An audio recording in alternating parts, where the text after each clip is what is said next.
Hi, I'm Beryl, and the theme for today's video is, once again, breakfast. We have 5 more breakfast dishes from 5 more countries. The first video is in the description if you want to check it out.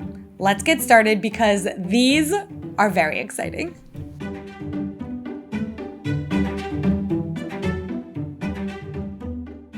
I'm Misha from Kanpur, India, and the dish I would like to share with you all is called Poha.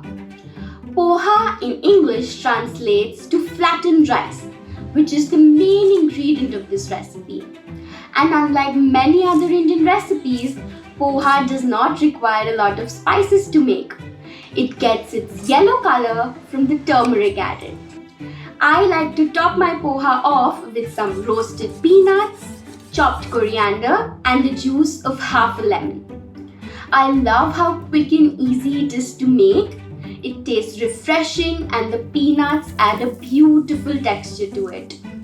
Poha is originally from the city of Indore in Madhya Pradesh. But almost all states have their own variations. Because of work, my family usually doesn't get to have breakfast together. So, on Sundays, for Poha, I do the chopping, my grandma makes the chutney, and my mother does the cooking.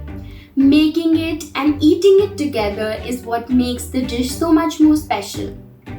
You should definitely give it a try if you love a good savory breakfast. We are starting with Poha. This is a breakfast that I honestly love. I have made it many times before. It's perfect. Poha was actually one of the first Indian dishes that I really learned how to make myself. There's not too many spices involved, but at the same time, the flavors are very complex. Curry leaves will become your best friend after you try this dish, I promise. It's salty and tangy and sour and a little bit spicy. It's kind of like the best way to wake up your tongue in the morning. Is that a weird thing to say? I do feel like your tongue needs to be awakened. You know, in the morning it's like, hello, good morning. We're gonna be eating amazing things today. Okay. I wanna mention the artist behind me. Her name is Erin Fox. She is also the artist this month in our Patreon art club. Everybody is actually going to be getting this awesome illustration of a beetle, which is also a sticker, which I was very excited about. All of the links to check out Erin's work are going to be in the description, as well as a link if you want to join my Patreon art club, a great way to support me and to support artists. I know that Misha didn't talk about adding peas. I love adding peas into my poha, and one thing on Instagram, I did once serve it with a fried egg, and woo! I feel like I upset some Indians there, but if you want to go rogue, I really recommend putting a fried egg on poha. It is so good. I didn't do it this time. I didn't want to get in trouble, but do it. I did share this bowl with Rajat, so I'm actually eating only half of the portion that you saw on camera. Clean Plate Club, definitely one of the best breakfasts if you like savory breakfasts. I'd like to take a moment and thank HelloFresh for sponsoring today's video. I am making their charred tomato and ricotta toasts. I love a good toast, as you may or may not know. See all of my toast episodes. In case you've never heard of HelloFresh, they are an at-home meal delivery service. I think oftentimes we think of HelloFresh for dinner, but they don't just do dinners, they do breakfasts, snacks, lunches, even desserts. So you can find everything you need without having to go to a grocery store. Something that comes up often is the waste that these at-home meal kits can produce, but HelloFresh is the first carbon-neutral meal kit company, and nearly all of their packaging is recyclable. As somebody who cooks a lot for their channel, I actually really enjoy getting a HelloFresh meal box because I don't have to think about what I'm gonna cook, and the instructions are incredibly easy to follow. As you can see, I whipped up this toast. It took around 15 minutes, and it looks really beautiful. This is delicious. I definitely need to be roasting tomatoes more. That was so easy. It's something I don't often do. That was a really good idea. I need to give you the offer, hold on. If you were interested in trying out HelloFresh, go to HelloFresh.com, use my code Beryl16, and that will get you 16 free meals across 7 boxes and 3 free gifts. Let's try some more breakfasts.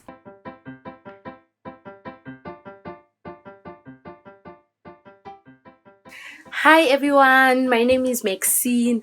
I come from Harare, Zimbabwe. I was born and raised in Harare, Zimbabwe. So the breakfast dish that I want to talk about is called Chimodho. It's sort of a bread that is made from wheat flour, mealie meal, some water, sugar, and a little bit of oil.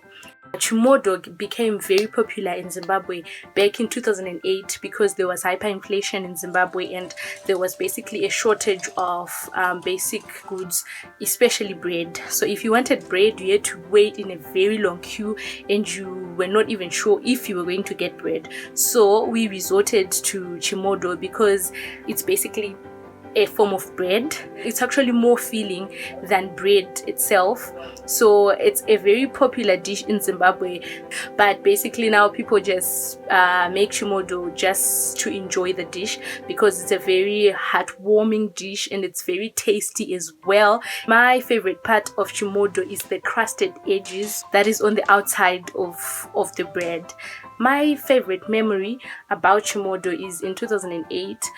Things were difficult for a lot of people, but because we managed to improvise and actually do the best with whatever ingredients that we had, hence we started making Chimodho, and then you didn't see the difficulty as much. Thank you. I hope everybody tries Chimodho because it's very tasty and I hope you enjoy it. Bye.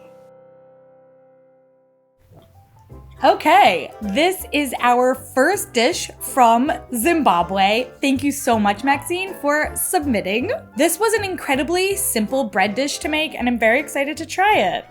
Okay, I'm gonna do a little butter, a little jam.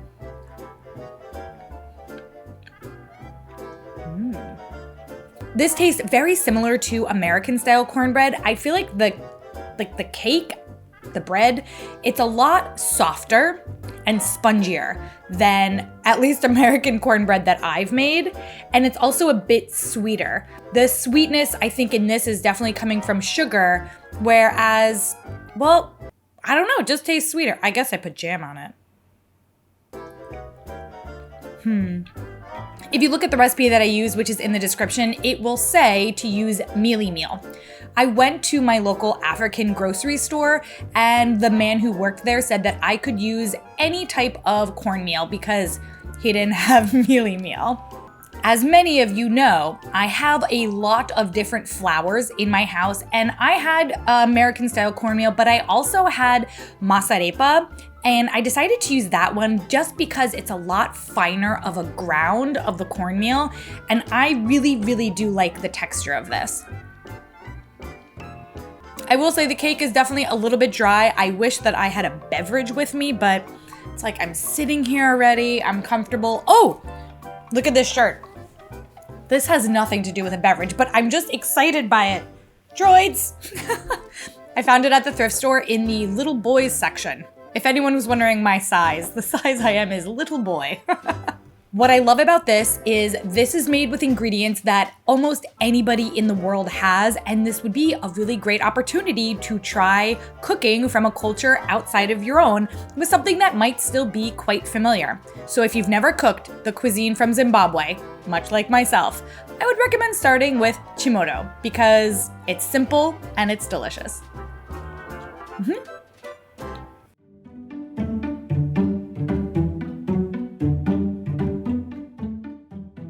My name is Chloé and I am from Bermuda. The dish I want to talk about today is called Codfish breakfast. So Codfish breakfast is an iconic Bermudian Sunday tradition. It consists of boiled salted cod, boiled potatoes. There's a couple of different sauces to choose from. The ones I tend to go for are white sauce, which is buttery onion sauce, or the red sauce, which is a tomatoey sauce. Tends to be a bit sweet and it works really well with the saltiness of the cod. You're also gonna get a boiled egg with this. I prefer a jammy egg. Avocado, banana, either fried or fresh, and some type of bread. You could put toast with this. We have a bread called Johnny bread that we usually put with it, and this is a sweeter bread. It just works really well together with all the different ingredients. I really like this dish because I grew up with my mom making it pretty often on Sunday mornings, and the whole house would smell like codfish, something I did not like as a child, but it's still a vivid memory.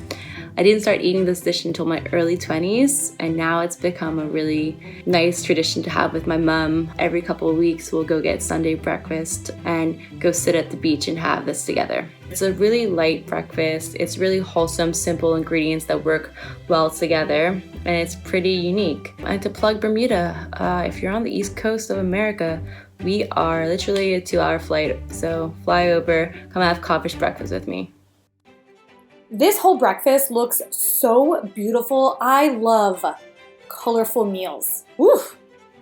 Also, Chloe, jammy egg, huh? Jammy! I'm gonna start with the fish. I'm a little nervous because this fish had a lot of bones in it still. I read that you could buy boneless. I should have read that before I went shopping. My bad. No bones. This is my third time now having salted fish. I love it because all the flavoring is done. You really don't have to do much to it, except for boil it to help get rid of that extra saltiness. But saltfish is awesome because you can buy it and keep it in your refrigerator for weeks because it's salt cured. I'm gonna do like a complete bite. Little potato. This is almost a complete bite. There's like a lot of elements to get on a fork. This has all of the good things. It's starchy, fatty, salty, tangy. Little plantain. Oof, haven't had one in a while. It's interesting because in the last breakfast episode, I did a Jamaican breakfast and it was similar, but also I'm finding these two breakfasts to be quite distinct, even though there was a lot of overlap in ingredients. Uh-oh. Extraordinarily satisfying. Like, I want to be in Bermuda right now, being served this on a beach and not sweating in my apartment. Whew. I think that my biggest takeaway from this though is that if you've never tried saltfish before, I would highly recommend you give it a try. Find a Caribbean grocery store if you can, find it online. It is an amazingly versatile fish product and extraordinarily easy to work with. And because it keeps so long, there's no pressure to cook it all immediately.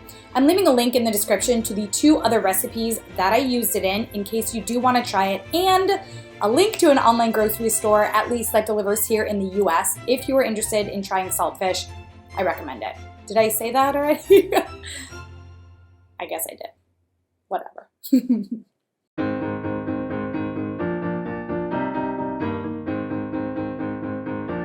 Hello everyone, my name is Srdana and I come from Serbia. I live in a small city called Zrenjanin and it's close to Hungary and Romania. Today I'm going to talk about Mekike. Mekike is a very common breakfast food in Serbia and surrounding countries, and it's basically a fried dough, and it's usually accompanied with different cheeses, cold cuts, vegetables, or sauces.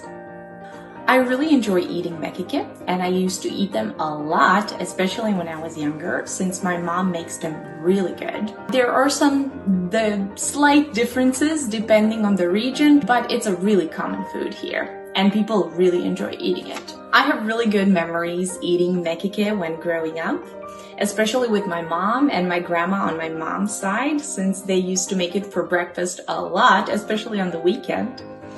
And I think any country and any culture around the world has some type of fried bread recipe. And I think that's really nice because it makes something that connects us around the world, which food basically is, and it brings us all together. But in Serbia, we eat mekike on the sweet side too. So after eating it with cheese and garlic and sour cream and different vegetables, you can also eat one with Nutella or jam and have your breakfast dessert. I hope you are gonna try mekike or change a little bit your local fried bread recipe. Thank you, Beryl. Bye. Okay, it looked really cute on camera, but now I've got a lot of plates. There's a lot of stuff on this table that you can't see. Wait, I'm gonna show you guys, hold on. Very crowded. Okay, so this was the bite that I made on camera. So I'm just gonna go with this one. Oh my God, what? All right, everybody needs to calm down. I am in heaven. I think that this might be one of the most perfect foods for me that I have ever tried. I am beyond excited to have another bite of this. Oh my gosh. I'm putting some meat on it now, putting some more cheese on it, putting some of these spicy radish bits. I'm so excited.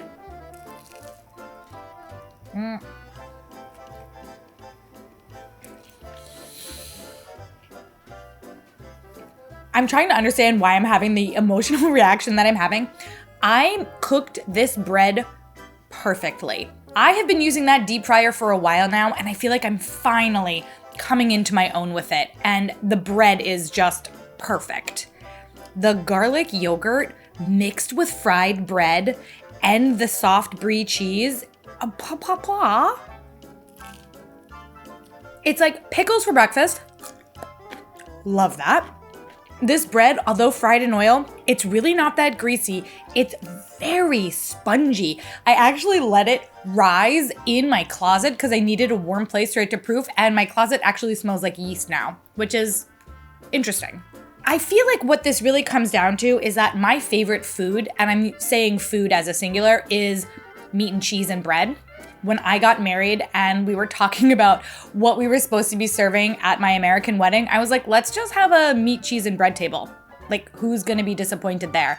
And my mom interfered, and she was like, Beryl, that's absolutely ridiculous. You cannot just have a meat, cheese, and bread table at a wedding. But like, I think you could. It's like a big sandwich bar in essence, right? But I've never thought about the bread being deep fried and like,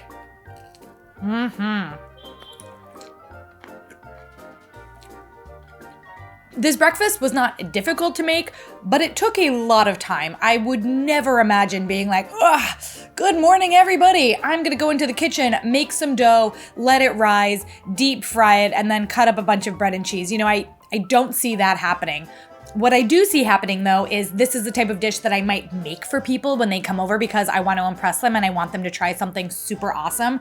I know for sure, if and when I go to Hungary and Serbia, I'm going to be tracking this down. Because if I can make it and really enjoy it, it's probably a million times better made by people who truly know and understand their food culture.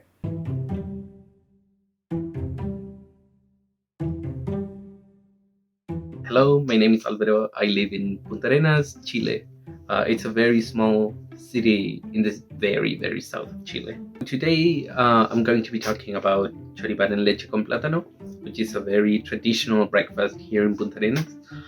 Choripan is made from the two words chorizo and pan, which means chorizo and bread, and leche con plátano is basically banana meal. Our version of choripan, which is different to the rest of Chile, it's a small bun filled with a chorizo spread in homemade mayonnaise. So it has this flavor of effort, if you get what I mean. You usually find it on the streets. You don't usually make it yourself, but you can totally do it. I have done it. I like it because the very intense flavor of chorizo, this very sharp flavor, goes very well with the creaminess and saltiness of the mayonnaise, and also with the sweetness of banana milk. I think that's the greatest combination of all. It has been on every stage of my life, basically.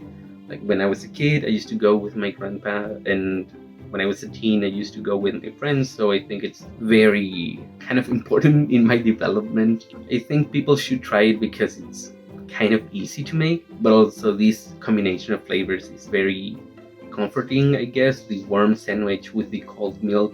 I hope you get to try it.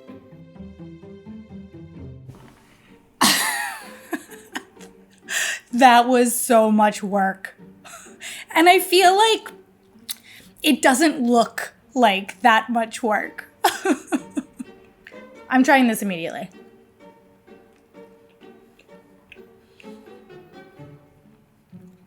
Okay, thank goodness this tastes good, because if it didn't, I wouldn't have felt good. I wouldn't have been happy. My dinner rolls are surprisingly good. Maybe a little yeasty, but this is really my second time ever making rolls before, so pretty good. The idea of waking up in the morning and making rolls is just... Somebody must love you very much if this is something that you are used to. I will say that. Not only did Alvaro have me making rolls, he had me making aioli. Yeah, it's good. I mean, it's really good. It's really good. I can see going into a shop and getting this as a breakfast and being like, yes, this is an amazing breakfast. It's just the idea of making it. That's just, it's wild. I was sweating in my kitchen kneading the dough for 10 minutes. Oh my gosh. And then on top of that, whisking the aioli. I mean, I feel like, ugh. Let's try this banana milk. Yeah, I mean, bananas and milk. It's good. Definitely probably couldn't drink too much of it because I used cow's milk, but I think you could have used any kind of milk. I just had cow's milk from making all the dishes this week. Yum. Does taste good though. I never thought about making a chorizo paste, but I like it. This combination is really nice. It's salty and fatty. The bread is really soft. There's kind of like a chewiness to the meat. Everything like texturally, it's on point. Here's what I would say to replicate this at home. Buy the rolls. You don't have to make them from scratch. The chorizo in the blender, easy peasy. And if you don't want to make aioli, just use mayonnaise. And then, that's the dish. Although the aioli is, it's good. You just have to be prepared to work for it. And I don't know if I'm always prepared to work for my mayonnaise. That is another breakfast dish in the bag. If you missed the first one, I have linked it here for you. Here's a video of all of us having breakfast together. So cute. We have another breakfast episode coming out next month. 5 more countries. See you next week, though. I'm gonna keep eating this. Enjoy your time on YouTube.